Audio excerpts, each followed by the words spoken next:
Hey, fuckers. Guess what? We're here with Matt and Clint. Matt and Clint are from the band Oriska. Oriska is fucking wild, dude. They've got two bass players. Two. Fuck. Uh, fantastic band. They have one self-titled album out that came out like October, November of last year. Yeah, Five songs that beat you in the face, and coddle you sometimes too. So, uh, and it's appropriate. yes. Yeah. Yeah. We all need it sometimes, right? So thank you guys very much for taking time out of your day to come hang out and chat with me. Yeah, of course. Thanks for having us. Fucking A. Um, so I like how many members do you guys have? Because I think you guys had six there and there's a seventh, is that right? We have seven that usually play live, but I think there's nine of us total. One's a cello player who doesn't play with us live, and then the other is sound guy slash jack of all trades that's there for fill in if someone else can't make it. He can play some bass, play some guitar, But there's seven main of us that tour and that play the live shows. Three That guitar, two bass, drums, vocals, and vocals also the samples. yeah. Rusty's wild fucking on the vocals, dude. Yeah, he is. He's very raw. Yeah. Yeah, which is Yeah, great. It fits the sound really well. Like what caught me is first the heaviness of it. You guys with two bass players, like that is, I think for anyone going to see live music, they want to be fully encompassed in the music, and it that fucking does it, dude. You're like, oh, I gotta go. yeah, definitely. It helps that they both play different from each other as well. So it's not just two bass players locked in on the same notes doing the same droning stuff. Like it's pretty amazing the way they put it together. Yeah, very complimentary, and I think the band as a whole, everything everyone plays, it fits the songs really well. And like you guys all complement each other, which is I don't want to say rare, but it's kind of uncommon. Some bands are this guy wants to be the virtuoso and this guy just wants to be rhythm, and they kind of compete because they both want the a little bit of the spotlight, but Yeah, definitely. This whole group, I think Clint can agree, has been like a test in ego checking. Like you just got to leave your ego at the door and try to put something forth that's going to be, well orchestrated. yeah, that's super cool. I like that you said that because that's I think when it comes to something like, being in a band, you I guess a little bit of ego is okay, but you have to know like when to use it and not, right? Yeah, Like definitely, yeah, what so yeah. what like how did the band start? Well, you want to answer this, Clint? I mean, it was, yeah, I can Clint I and can Rusty try. kind of started it. Yeah. Actually, I think I was a little bit more later. I'm on mute. Oh, okay. No, you're Oh, good. no, I'm not. Okay. Yeah, I actually think I joined towards the end. I saw Rusty post about it and I was like, hmm. And I thought about it and I just thought about it over and over again. And eventually I was like, I'm gonna hit him up. And I think I think I know BJ was already there. I think Brandon, I assume you were there. And then I had some ideas I'd been throwing around for a few years that hadn't really landed anywhere. And that's actually, I was like, hey, I know this guy, he plays bass. And they're like, well, we already have a bass player. I was like, just trust me on this one. And so that's where we brought in Ethan. And I played with Ethan in our older band, Ceiling Walker. And he's just an amazing bass player and really adds a Yeah, he lot of is. like harmony and things to, that and we were a three piece and he was really doing a lot more interesting stuff than I was on guitar. So I was like, I know he can add to this. That's fucking Um, Yeah, he cool. definitely did. Yeah.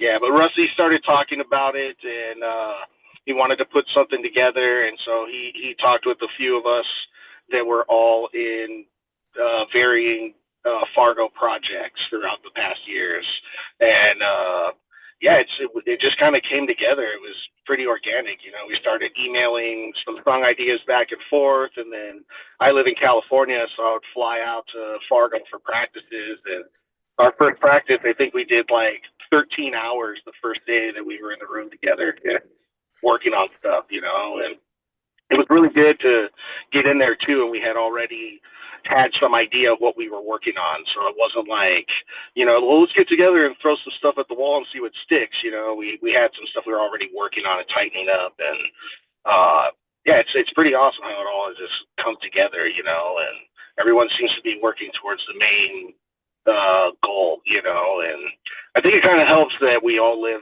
elsewhere, so we're not like in each other's face all the time, you know, and like hanging out every moment of every day. So when we do get together, it's almost like a reunion, you know, even though we are in a group chat and emailing ideas back and forth. Yeah, that's, that's a really unique like aspect, right? Like I didn't think about that. You're not hanging out all the time. So I guess, on twofold, one, it's like that, oh my God, I haven't seen you in, however long it's been. And, the other side of that is, well, this is really the only time we fucking have together to play. So like hyper focused, get in and just get Yeah. to it. Yep, and it makes it to where because we don't practice twice a week or once a week, so when we get together to practice, we're all like itching to do it. You know, like everyone's like, "Oh, I can't wait to do this!" Like it's kind of cool. You know, Yeah. it never becomes like a chore. You know. Yeah, it does. Yeah, it doesn't have the time to become a fucking chore. You're like, shit, let's play. Yep, yep, pretty much. That's Hell exactly yeah. right. So like, do you guys all write separately, or is there one person who comes with like a guitar idea and says, "Hey, this is what I'm thinking," or a semi fleshed out song? Yeah, it's interesting because the song ideas, the most of the guitar stuff comes from Clint, you know, and then I've thrown in a few song ideas as well. But it's what I love about this group is every song idea that we throw out there, it ends up as an Oriska song in the end. You know, no matter who came up with it, who wrote the bulk of it, it ends up being something that everybody touches and gets their hands on, and everybody puts their own little twist and spin on it, you know. And that's fun and also sometimes frustrating, you know, and you're like, had this idea for a song and someone else is like, hey, what about this? And you're like, dude, what is that? Like, you motherfucker, you can't do that. Hold on, it needs to like. I And then see. sometimes you're like, hey, how did you write something better than what I wrote? Yeah, yeah. You Uh, can't be better than me, motherfucker. Damn it! Like, show me the way. So uh, what like song comes to mind that like say, you brought Matt and said, "Hey, this is what I'm thinking," and someone went, "Hey, what about this?" And you're like, "Oh, fuck. Like that's so yeah, that's good." Like yeah. what's Business was the one that I brought the bulk of it to, but then Clint really like threw in, and BJ threw in these lead lines and melodies that I had just not even put into my brain at all. And the solo that's in that song is one of my favorite parts of all of our songs. And that just like came out of nowhere. We were jamming one day. I don't think Clint had even played it for anyone, and he busted out this little solo. We were like, dude, what the fuck was that? That was so awesome. We referred to it as the face melting solo for a long time. Yeah, Just it's this really our face simple like melter. pentatonic thing, and it's basically unchanged since then. It's just hilarious. that Yeah, it's pretty good. Yeah, and people look forward to it when it hits. Everyone is just like, yes. what I'll tell you, on the album, that's probably my favorite fucking song. And I know it's like 10 plus minutes long, but Yeah. like it's the way it ends the album, it's so fucking epic. Like I think it's like a perfect like exclamation point, like here the fuck we are. Oh yeah. Thank you, dude. Thank you. Damn. That's rad. Yeah, dude, the fucking album is rad. Like it's I seriously I can't tell you how many people I sent it to and I'm like, you gotta fucking listen to this. It is so fucking good. And Oh everyone's yeah. like, yeah, that is fucking good. I'm like, yes. That's what we Awesome. want, right? Yeah, Yeah. that's exactly what we're looking for. You know. Yeah. So how often do you guys actually get out on the road and tour? I mean, we try to do something once a quarter, whether it's a couple days, just out, or we're doing a week or 2 weeks, or sometimes if we have to, we'll just get together and practice, if we don't have any shows or anything going on. But it's about at least every 3 months we try to get together and just keep things fresh and, moving forward. Hell yeah. Holy shit. That's cool. I I want to get you guys here. So I don't live in Indy. I live in Louisville. Oh, okay. I'm the reason I saw you guys is because I fucking love the Atlas Moth, and I was so excited that they're playing again. I'm like, I'm not missing that fucking show. And Yeah. it fucking worked out great because you guys are fucking awesome. Like, Oh, yeah, yeah, dude. Thanks, man. Thanks. that was good Yeah, shit. Rusty and I have been friends with the Atlas Moth dudes since like 2007 or 2008. Our old dad Battlefield used to tour with them a bunch. Right So it on. was awesome when they were like, "We're coming back. We're playing Prepare the Ground. We should play some shows around that." We were like, "Fuck yeah, no brainer. Let's go." And then Royal Thunder jumped on for the last four shows, Yeah. and that was phenomenal. They're so good. Yeah. So I hadn't seen I saw Royal Thunder. I guess the last time I saw him was 2017. They did a run Okay. with Ghost. And Okay, damn. Oh, yeah, and it was so weird. Like, and I say weird, it was weird to me seeing them in Black Circle because that Ghost run I think was I don't know, 2,000 people or something like that at that time. Damn. I'm like, man, these guys are even better in this fucking small venue. This is cool as fuck. That's exactly it, right? Yeah. yeah, they really blew us away. Like every night, those 4 nights we were with them.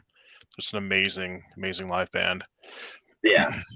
And super nice people too, which Oh yeah, is, Hell yeah. Yes. I feel like that tour would have been a really cool one to be like a fly on the wall to be just watch all the bands like interact and do their thing. Yeah, That it would was a have been good time. fucking A.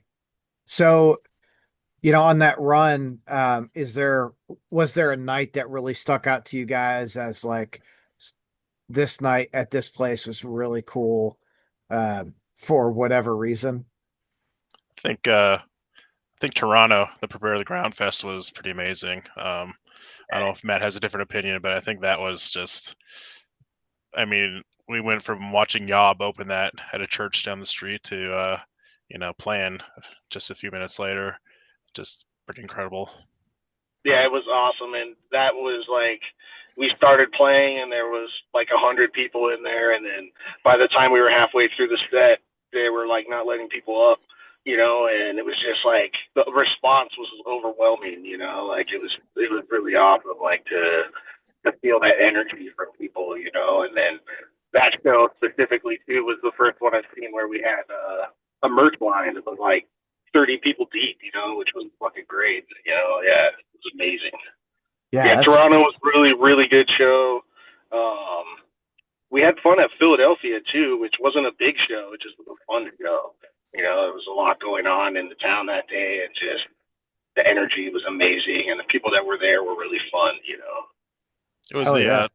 start of Pride. I think it was like June 1st there, and then Oh, that's actually right. we Yeah, had to that's wait right. for a drag show to get out of the venue before we could even load Yeah, in. that's So right. we were like sitting outside waiting for that to end, and just so much going on that day. It was pretty awesome. Um, Yeah, it was pretty insane. how much of that, like, how much of like the drag show bled over into your show? I They were don't probably know. half hour I don't late think much. to Yeah, our show. I don't think many of Not them hung out. no, not yeah, not they didn't like overlap or anything or like push us back. We were just waiting to load in. So I was hoping they'd stick around. I was like, just keep this thing going. Let us set up. We'll keep it Exactly. running. Just party. That would have been fun. Yeah. Yeah, Yeah. you guys started it. Let us fucking shut this Right. down. Yeah, Yes, exactly. that's so fucking great. I went to I had some friends come in from out of town a couple years ago to see some bands, and it was like it was the night of the like Pride Festival here, and he's so they're in, I guess, a more what I would call a more conservative part of the country, and they're like, "Holy shit, dude! There are so many like everything's here." I'm like, yes, yeah, dude, like, because who gives a fuck, right? Yeah, Like, so many everythings. We've never heard yeah. that one. Well, I mean, like, Hey, it's fitting. It works, you know. it, I don't fucking, I don't know what to call everyone. Everyone's in Yeah, everything. yeah, Like, I don't give a exactly. shit. Like, come on, let's have a fucking good time. Yep, exactly. Let's just So, hang out and be not dicks. yeah, yeah, or be a dick, but somewhere else, please. Like Yeah. super easy. What were some of That's those like early bands for you guys that got you interested in playing music?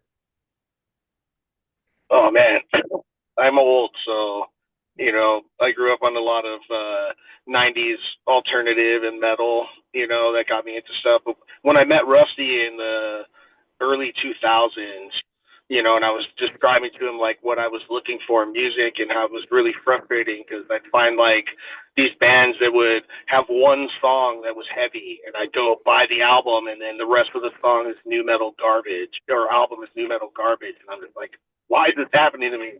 And then Ruffy started introducing me to like Neurosis and Cult of Luna, Isis, all of these kind of post metal sludge bands and that like changed everything for me. That and then getting into screamo and more post hardcore stuff. Getting away from the radio. But growing up in California, that's what we thought you did.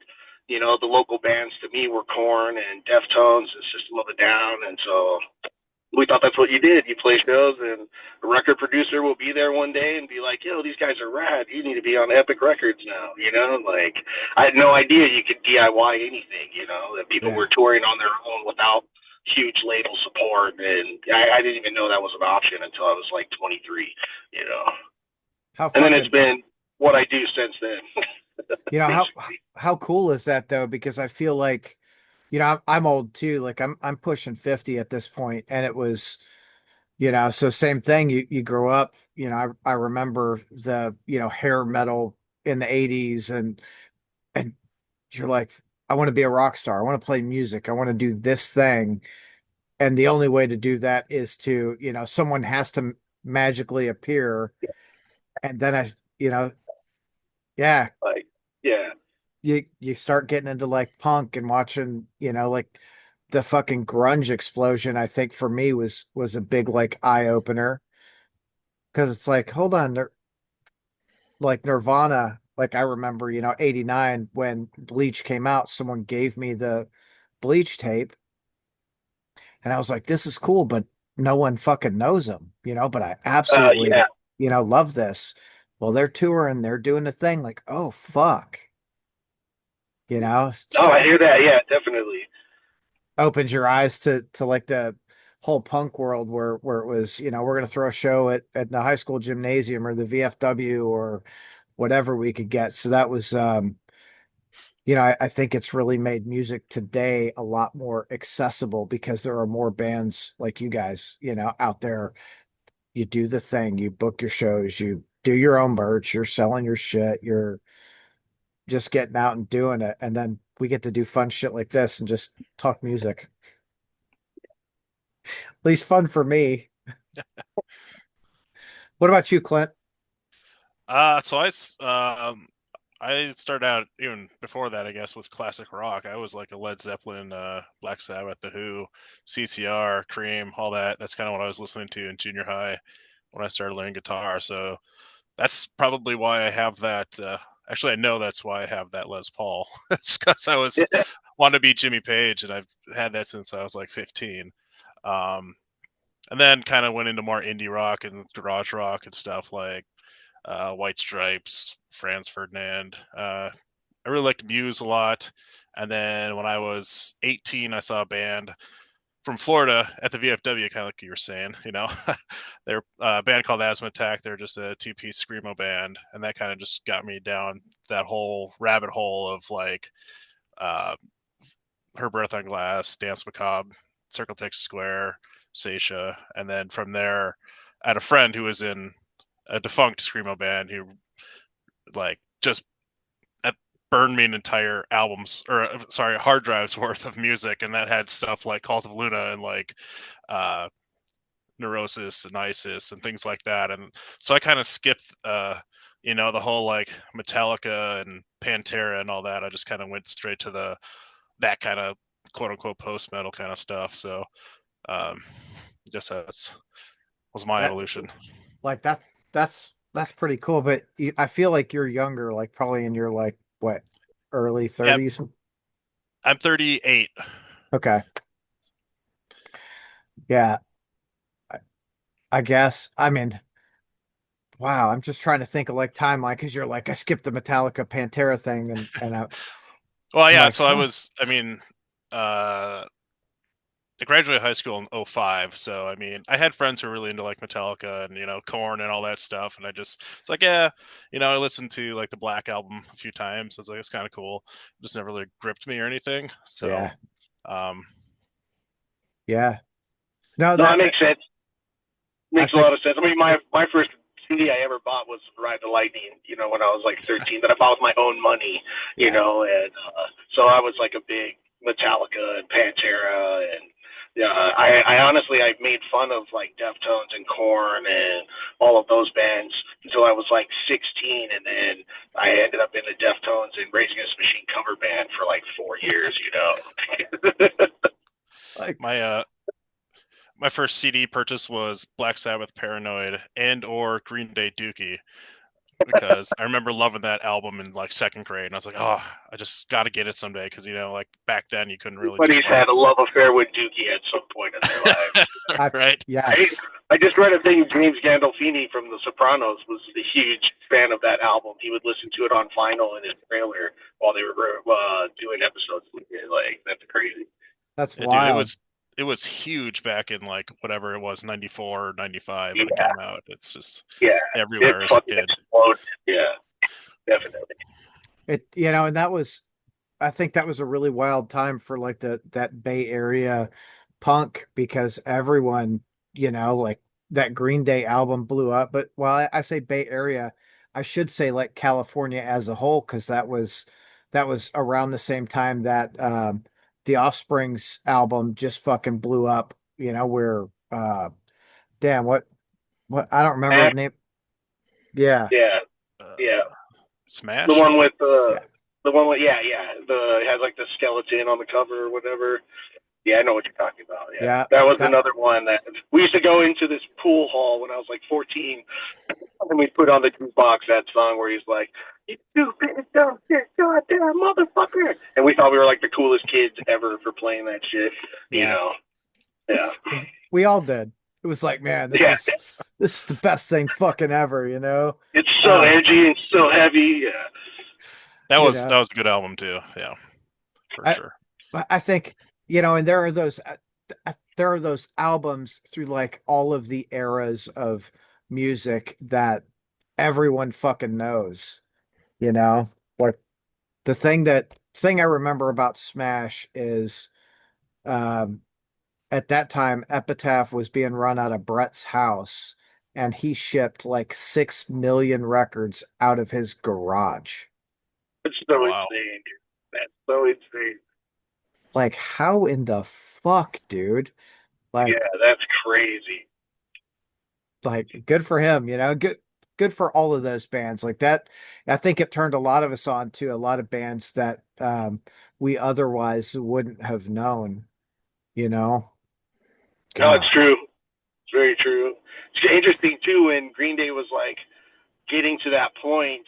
Neurosis was like a punk band or whatever, and they used to play a bunch of shows together back in the day on like Berkeley campus and like all these different college campuses and shit. And then I guess Scott Kelly and Steve Until started taking mushrooms, and then it moved away from the punk thing. Hooray, psychedelics. Like, Yeah, exactly. that's so freaking funny. What's the best show that you guys have been to? Like with Oriska or just in Just general. just in general? Oh man, Yeah, That's There's the hard question. Yeah, it's a real hard question. I've been to a lot of really good shows actually.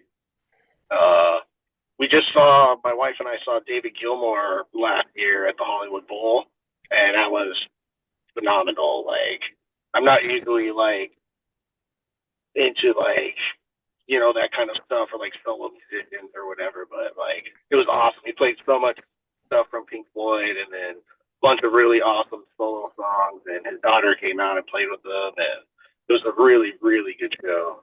Really good show. Maybe Uh, go buy a Strat afterwards that I'm now selling because I don't play single coils. That's fucking great. What about you, Clint? That's a hard one for sure. I'd probably say the first time I saw Bell Witch, not knowing. I mean, this was way back. I think Four Phantoms had maybe either just come out or was coming out. Um, and we opened for them, and it's just like, I don't know, probably like a Tuesday or Wednesday night, and then they play, and I'm just like, holy shit! Like that amount of sound and energy and depth coming out of two people is just unbelievable. Um, and I was fortunate enough to see them again a few years later, but been trying to see when they come through this area. Unfortunately, they haven't played Fargo in quite a while. But Fargo. So I think that's a wild thing too. Like Fargo, North Dakota. How the fuck does this band, like come out of there? What? No, it's a good question, but I think most everyone grew up there, and Rusty moved there from Iowa, and then I moved from California to Colorado, and then when I was in Colorado, I broke my leg, and my parents had just moved to a small town called Wolverton, which is like 40 minutes south of Fargo in the middle of nowhere, and so they moved me out there to help me get back on my feet. Then I started a band, and then the band broke up, and then I met a girl, and then I started another band, and me and the girl broke up, and then I just ended up getting stuck there for like 15 years, and Rusty and I were in a band called Battlefields and toured for a long time, and then I kind of moved away, and he moved away, and then after COVID hit and everyone was coming out of it, we just kind of were like, why are we not playing music? Like why did we stop playing music for that time? Like we should not be not playing music. And so yeah. But Fargo, it's ended up being like a great home base for us, and everybody knows almost everyone there and knows the town really well. And so we have a really great practice spot that's kind of in the downtown area. My wife's family's from there, and they have a house in Fargo that they let Rusty and JR, a drummer, three of us stay at their house, when they're out of town or whatever. And it's been real convenient for us. And then it's kind of nice being up in the top center for touring, you kind of go east or west or south or what I mean, and hit everything. So How far is it to get to like the next, I guess, major like market from Fargo? yeah, I mean Minneapolis will probably be the closest. So it's like 3.5, 4 hours. That's not bad. No, and then there's all the little, Bismarck has shows. Sometimes they'll do shows in Mandan and Dickinson, and then down in Rapid City and in Sioux Falls and Iowa. So there's a bunch of spots around there to get some pretty good shows. And being the Midwest, you get some really good shows because there's nothing else coming around really. So everyone wants to go out and do what's happening. Yeah, We run into that issue sometimes when you play big cities, like there's play New too much York to or do. LA. And yeah, I mean, you're not only competing with other DIY local bands, it's like, oh yeah, Metallica's playing over there and the Clippers are playing a game and so are the Lakers. And like, there's all this other shit going on too. So yeah. Yeah, I think the Midwest has been um I don't want to call it an untapped market, but that's kind of what it's been. People don't think a lot about the Midwest, other than like major markets like Detroit, St. Louis, Chicago. They're Yep. like, well, we could do those, and then maybe we do Denver, and you're like, what the fuck? What about? Yeah, exactly. You just hit all of this area in the middle right here. Yeah. That's where like Fargo, we used to get really lucky and still do with some touring packages. Like when Metallica was touring with the Sword, they came by that area and the Sword did an offshoot and came up to Fargo and played a show and then met the tour back up in Minneapolis. So we would get that sometimes too, where some bands would make it a point to go to Fargo because it's like a stopping point between Seattle and Minneapolis or whatever. Yeah, that's cool. That's so we get that a lot too. We'll get a lot of like off dates because the major acts are really looking to play louder than life, and they've I'm sure I don't know, I don't see contracts, but I'm sure there's like some kind of clause. It's like if you're going to play louder than life, you cannot play Louisville for the year fucking leading up to it or whatever that is, you know. Okay, yeah, yeah. So they're hitting, you know, Nashville or fucking somewhere in Ohio. I'm just like, come on. I don't want to go to a fucking festival to see the bands that I like, you know, like Yeah. fuck. No, I know what you mean. It's way different seeing a band at their show versus at a festival, you know, because it's just so tight and changeovers are a lot faster, and you know what I mean. Sometimes the band's set is cut down by 10 or 15 minutes depending on where they're playing and who all's playing. Well, that and you've got to compete with all the other festival people, right? Like I think last year Louder Than Life was it either last year or the year before, it was 180,000 people. Like, come on. Yeah, Like fuck, I don't want my whole city there. yeah, exactly, exactly. You're trying to just see the band that you like, and you're 600 yards back looking at a Megatron or something. Yeah, Yeah. because you can't see even fucking see the stage at all. You're like, I think Yep. they're up there somewhere. I don't fucking know. They could be playing in California right now for all I know. Shit. Yeah. So so fucking stupid. Yeah. S- In 2016, I went to the Black Sabbath final show that they did in 2016, and that was at Glen Helen Pavilion in San Bernardino, and there was like 100,000 people there, and the venue only holds like 75 or 80. Like it was so overpacked and oversold, and we were down in the pit, and it was right before Black Sabbath was going to go on, and I remember turning around and just seeing all of the people behind us, and it was like I got overwhelmed for a minute. I had like a little panic attack, but it was just insane. And then when we left, I ended up getting a ride from a friend that lived in San Bernardino, and the guy that I with ended up getting stuck for like 6 hours just trying to get the hell out of the parking lot. And there's so many people there. That's, you know, that has got to be, that's actually the worst part is trying to leave at the end. Yep. Oh Like, yeah. like what the fuck? Like it gets at Louder Than Life, it gets so bad. Like you'll go out. So I won't drive to Louder Than Life. I live so close to where it's at. It's cheaper for me to take an Uber than it is to fucking drive over there and park. So I'm like, I'll just take an Uber. They'll get me out faster. It'll be great. And I end up like I order an Uber and I wait an hour for the fucking Uber to show up. That he doesn't show up, but some rando will show up and be like, "Hey, you need a ride?" Like, yeah, are you a fucking Uber? Like, no, just, you know, give me like $40 and I'll fucking give you a ride home. I'm like, cool, get me the Uh, fuck out of here, you know? Like, yes, that's amazing, dude. like fucking see ya. Then he's like, you want to give me a tip? I'm like, no, I just gave you $40, dude. I spent $3 in gas. Like, Jesus, thank you for your service, but I can't tip you. No shit, dude. Uh, Like, that's fuck. awesome. I sound like a piece of shit saying that now too. I'm not generally like that. I tip all the service industry. I fucking swear. I love my servers. Oh Fuck. man. Yeah, this guy's off grid, dude. Like, you know Right, what I yeah. mean? Yeah, Yeah. That's pure profit at that point. 100%. Yeah.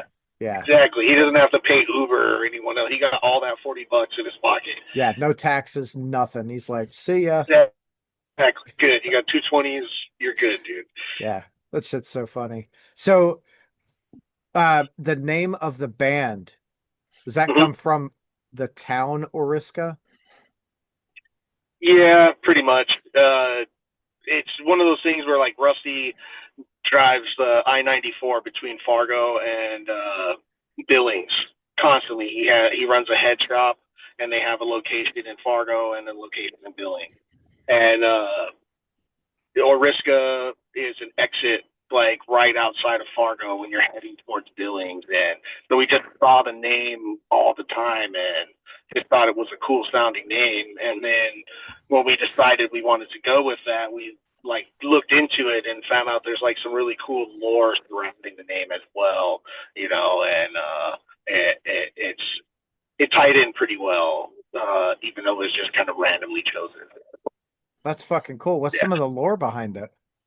I mean, I don't know the exact lore, but it's the name of a princess from a Oneida Native American tribe from New York, and part of the lore is that she had a son with a trapper who left her, and then they like hunted him down and was like, "Yo, this is your son," and he still didn't want anything to do with them. And I'm really missing a lot of details here, but in the end of it, he's like goes off the side of a waterfall or some shit like that. But it's pretty interesting. It's pretty intriguing. Our cello doctor cello player, he is the one who looked it all up and sent us the article on it. But I smoked too much weed to remember all of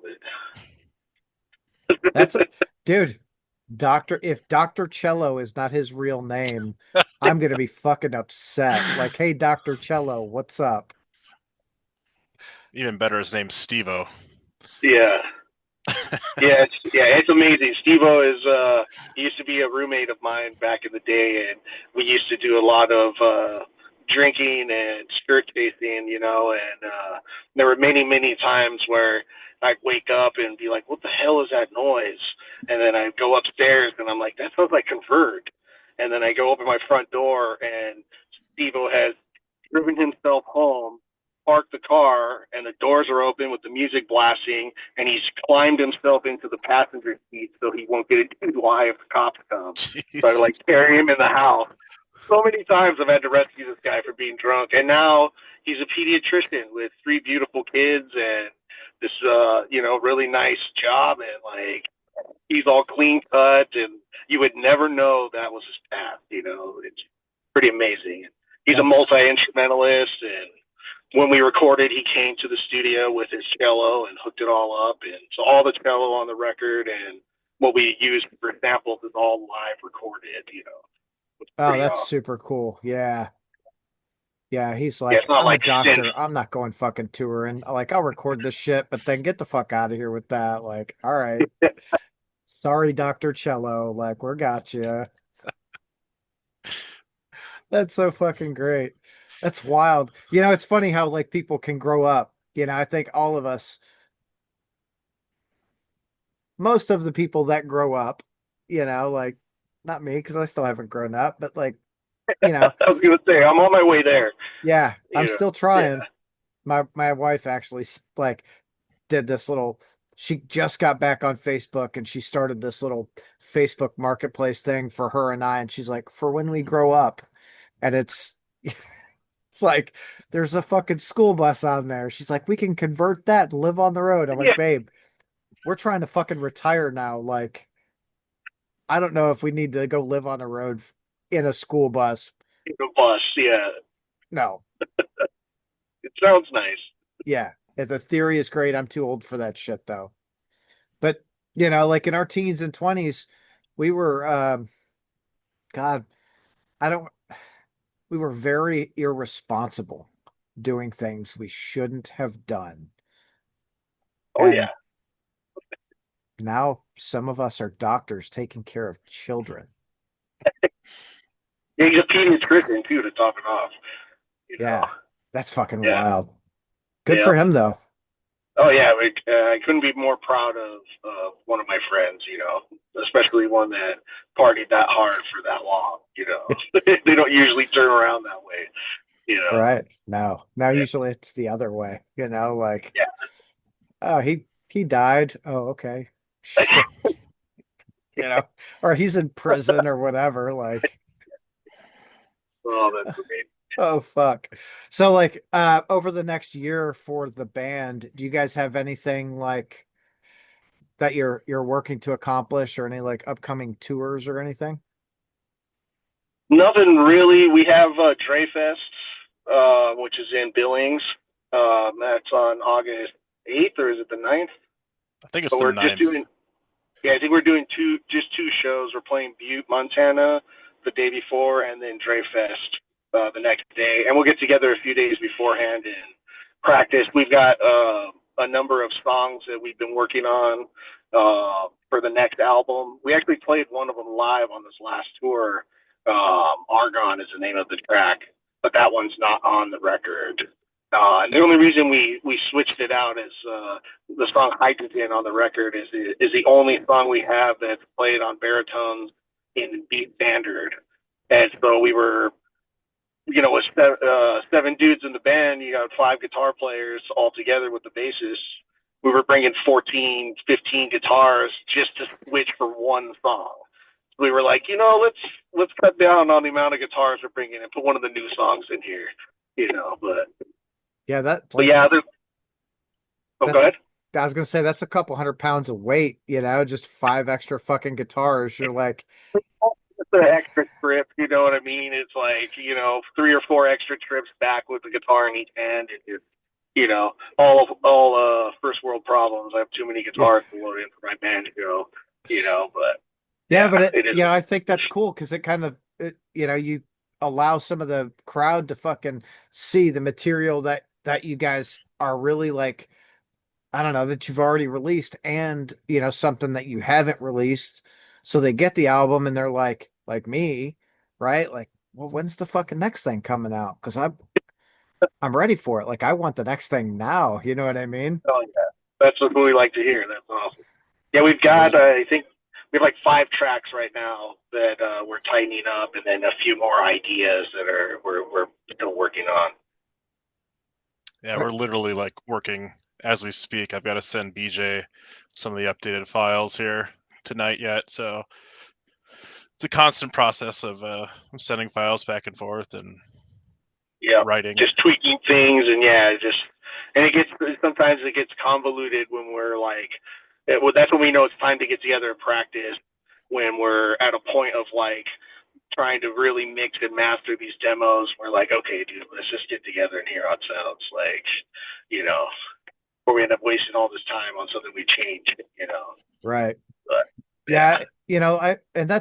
I think that's a really cool thing about like current times and technology, because back when we were growing up, like if you were doing something, there was no fucking email in those tracks. You oh, snail mailed that shit on the ADAT. Like, here, what can you do with that?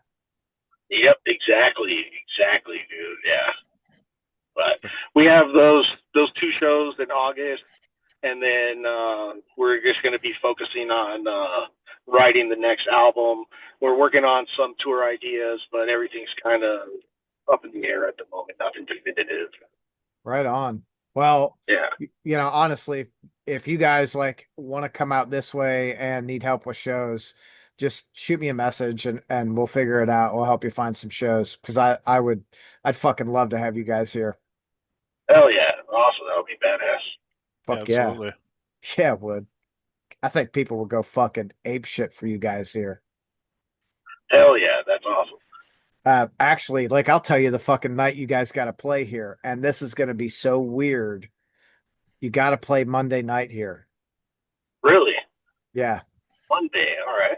I, so we've got this thing. It's called Metal Monday, and it's like a built-in fucking crowd Okay, cool. So it's like crowd that comes out for Metal for. Monday. Yep, And then if there's bands they like, it's just even more reason to go. yep, yeah. And you're looking at like it's a small room. I think it's like an 85 cap, and every night I've been there, including last night, I would say there's between 50 and 80 people there. Oh, It's cool. awesome. Yeah. So, it's Especially a. for a Monday. That's awesome. Yeah, That's real. it's and the fucking crowd goes ape shit. There's three or four guys that go and they post about the fucking bands that help draw more people to the fucking Metal Mondays and to the bands and shit like that. The the bar fucking takes care of the bands, and it's free for like the people. So like Oh, okay. all they have to do is fucking show up, It's bar just takes, coming. yep, Yeah. come and Fucking cool. drink, and fucking bar takes care of the bands. That's awesome. That's very It's cool. really awesome. Yeah, it's super fucking cool. I tell everyone, like, if you've not been to our area, play that a couple of times and then, venture out into other things, unless you've got like a really good touring package, and you'll build your fucking crowd from there. Like those people are super, super fun uh at the fucking shows. Last night it was a couple of like black metal bands. It was so fucking good, dude. Like What's the fucking venue there? uh that one's called Mag Bar. Okay, cool. Uh, my Now my favorite venue in town is called Portal. So Portal is so Magbar, of course, is small, like 85, 100 people, whatever it is. And then Portal, like I think their capacity is like 500, but it's not just like a venue. So it's a huge building. On one, like the front of the building, you've got a metal fabrication company. They do a bunch of like art installations and shit like that. Then the middle is the venue, which is, super cool, little stage, got a green room area, all that good shit. And then like I could say behind the venue, there's a door that runs between the venue and this what they call art portal. So in art portal, they do art installations where, you can go in, check out the art, you can buy the art, whatever. Um, right now they're doing show flyers from the area. So they've got show flyers from the fucking 80s till now. It's, you see like Black Flag and Fugazi and, all these fucking Mr. Big, dude. I didn't know Mr. Big played here as much as they did like way back when. It was wild. Uh, but a lot of fucking really cool like shows you see. But Art Portal also there's a record store, a tattoo shop, a trading card game store, and I think they just opened a spa there. There's also like a hair lady. Damn. St- like, Hell, yeah, they have everything in there. they fucking do. You like show up and like the record store has like, let's say you fucking fuck up, someone fucks up their snare, you can go to the record store and buy a fucking snare drum. You can buy strings for your guitar. You like you need drumsticks, we got you. You need guitar picks, we got you. Like whatever. It's fucking Well, I mean, I like to get a manicure before I play usually, so that would help. Usually have the spa dude, and everything. we can get you a fucking facial, whatever you want. Like we got that shit covered. Like you be nice and fucking relaxed. I'm trying to Hell get yeah. all we need is a fucking masseuse to like really get you taken care of, you know? Yep. Then you would really be glowing on stage. Yeah. Yeah. You might not play very good because you're like too like Relax. relaxed. Like, Yeah. We need some tension here. What's happening? yeah, We need that after we move all our crap. yeah. We need a Yeah. masseuse. We always After do the that. show. Oh, After the that'd be great. show's done, like everyone lay down. All right, Yeah. out. Oh, I just saw Someday. your fucking cat. There's your cat. Yeah, he's right here. Keeps going by, See him? Mr. Man. He's like, I see you on video. You want to look at my ass? Here it is. Like, all Exactly. right. I know what the people want to see. Yeah. I didn't know we were into fucking pet porn. What the hell's going on here? What kind of podcast is this? Oh shit. We're here to talk about music and cat ass. Giggity giggity. What? Oh shit. Okay. Matt, Clint, guys, thank you for your time. I know you both have other things to do tonight, so I don't want to keep you all night. I greatly appreciate you guys taking time out of your night. I've had a lot of fun chatting with you both. Yeah, Yeah, same here, thanks a man. lot. Hell yeah. Well, go have a great night, and I'll see you guys on the socials. All right, man. Sounds good. Sounds good. Thanks so much. Talk soon. See ya.